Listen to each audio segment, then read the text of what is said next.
So I got the pinion yoke pulled off and all the parts cleaned up. There was a couple gouge marks in here, and I kind of took some emery cloth or emery paper or crocus cloth and kind of smoothed that out. I got it all degreased. Got the slinger cleaned up. So put the slinger on. The yoke's clean. Real smooth, no real big seal surface marks. And I'm going to pack the back of this seal with grease like I shared on a video yesterday, and then drive the pinion seal on, and then put the yoke on, tighten it, and then I'm going to the other side. I'm going to pull the carrier out, clean the axle tubes out, knock the seals in, and change the seals. Now what's a little different on these Dana 25s and 27s is the carrier bearing caps, the bolts actually come through the housing, so you can see the head of the bolts there, which means when you put these back together you're going to need some kind of sealant on those bolts, or you have the potential for it to leak gear oil out the threads. So I got this all cleaned up around this area. So after I get the axle seals replaced, the tubes cleaned out, I'm going to pull the brake lines off both sides, and then I'm going to take it outside and shoot this with paint. Not the Jeep, just the housing. Shoot it with paint, bring it back in, and restart the assembly on the outers. So the kingpins and stuff, I'll do those, and I will also wire brush the knuckles while I'm out there too. So stay tuned. I'm gonna take I have a seal driver over here. This is what I normally use to install pinion seals. You can flip this for real big axles or normal size axles, but I wish they remade these. I think this was made by OTC. Man, if Yukon wanted to make some bucks, duplicate one of these, every guy that does gears in the nation would have one. So super handy. So I'm gonna go ahead and pull the carrier out. I've got the caps off. I don't know if you can see it in the camera, but there's small letters here. There's a 4 and a 4. They're marked a little bit different, but make sure when you pull the caps off, make sure that the markings are right, or you know where they go so you can put them back on. So pulled the bolts out, and I'm gonna pull the carrier out now. And these are normally kind of a tap fit. They have a little preload on them, so tapered bearings only get their strength when they're under a preload. So this carrier is like squeezed a little bit.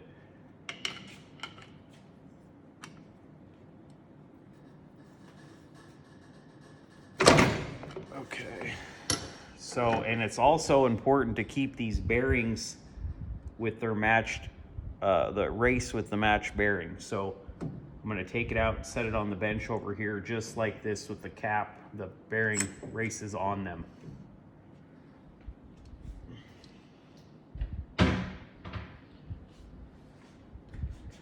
Now I'm going to go ahead and knock the inner axle seals out and clean the tubes out and clean the outside of the knuckles a little bit, degrease them, and then I'll mask those off and pull the housing out.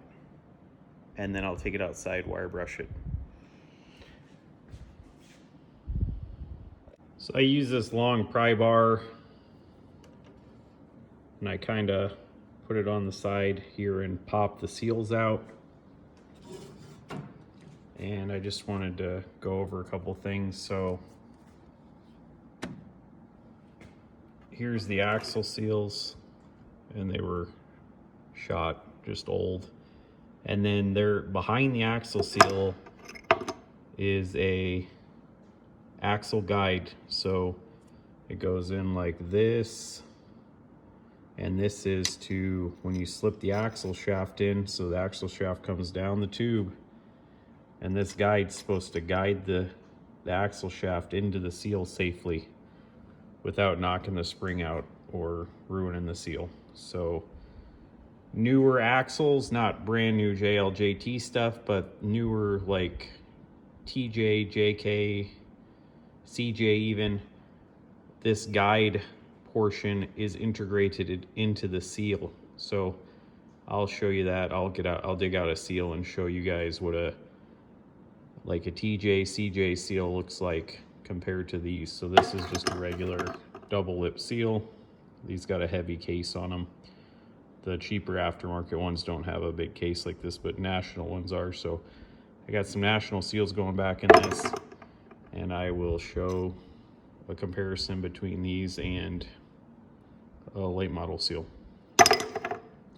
So I'm gonna get this cleaned up, clean down the tubes, get them almost spotless, clean this out a little bit. This is painted in here, so got to be careful with brake clean because you'll be spraying and then all of a sudden all the paint gets wrinkly. So I'm probably not going to use brake clean in here a whole lot. I will use it sprayed on a rag to finish cleaning the axles, but I'm not going to start out with that or it'll make a mess. And once the paint starts to come off, you got to take it all off. Just a little quick note, there is a brass or a bronze bushing drove into the end of this axle, and that is for the end of the stub. It's like a guide or a buffer between the cast or forged inner C here and the end of the stub. So there's a little shoulder here I got to watch out for, but I'm gonna clean all that gear oil and grime out of there. Axle looks nice and straight, and then start the reassembly after it's painted.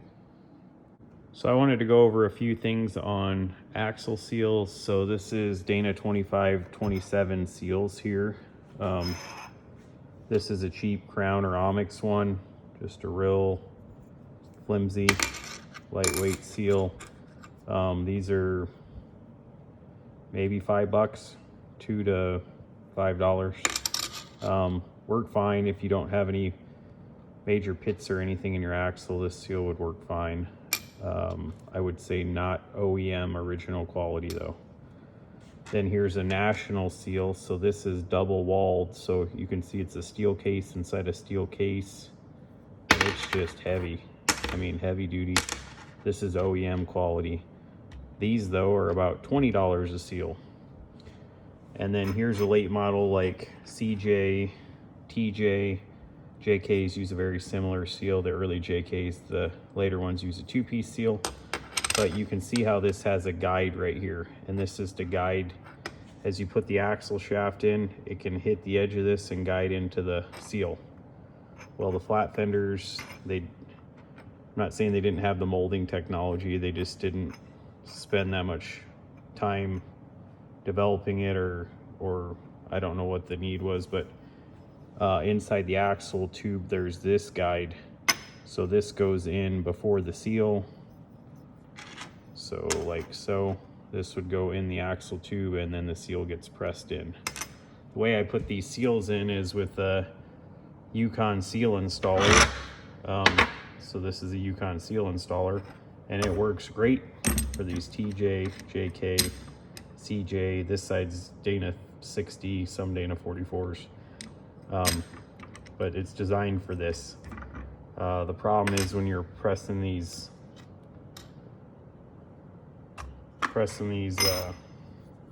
little seals, is you actually press it this way, it can get kind of a little cockeyed. So I put this race driver attachment on there on top of it, and then use it, and it's a big flat surface, so it can't get cockeyed on there. I'll show you one installed over here, and then I will get set up and show you how to use this tool. It's pretty easy. It's like a turnbuckle, so it pushes. Imagine this setting on the surface where this carrier is, and then it pushes the seal in the opposite side. So this one right here is installed already. You can see inside of there, there's that guide. Those guides really only like to go in one way. I'm sure somebody could figure out how to get it in wrong, but pretty simple. So I'm gonna slip the guide in this side, wipe the sealing surface off, and put a little silicone around the seal, and then I'll press this one in. So I got the guide in there. I'm gonna grab the installer and I'm gonna try to stay out of the camera's way. So there's the Yukon installer with my race driver attachment on there. I've already got silicone on the seal, and I've got the seal going the correct direction. And I'm gonna slip this up in here.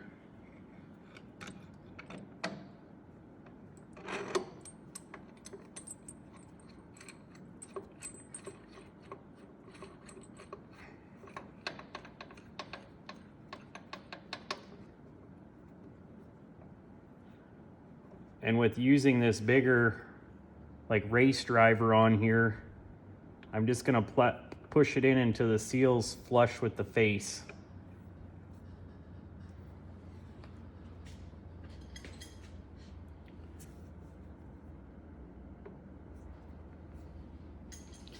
Now when you're doing the Cj and Tj knuckle or seals over here, you can kind of feel the puller out.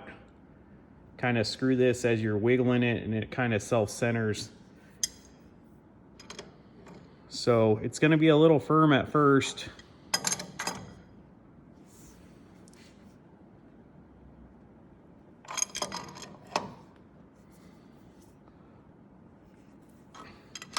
Okay, so there's quite a little resistance here, and that's at first. The case on this seal is real heavy.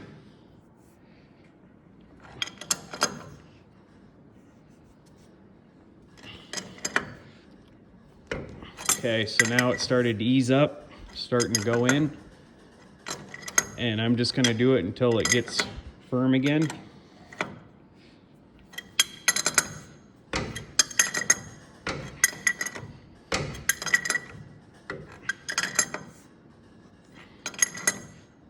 Okay, it's good and firm. I'm going to take this off.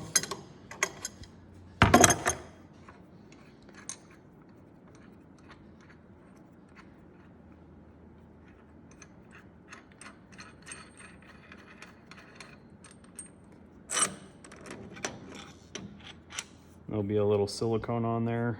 I'll wipe that off. But you can see seal is in there nice and flat. I'll just take a little cloth and wipe off the little bit of excess silicone, and it'll be good to go. Put a little grease in there so it doesn't start dry. But that's how to use a Yukon seal installer to do a Dana 25 or 27 axle seal.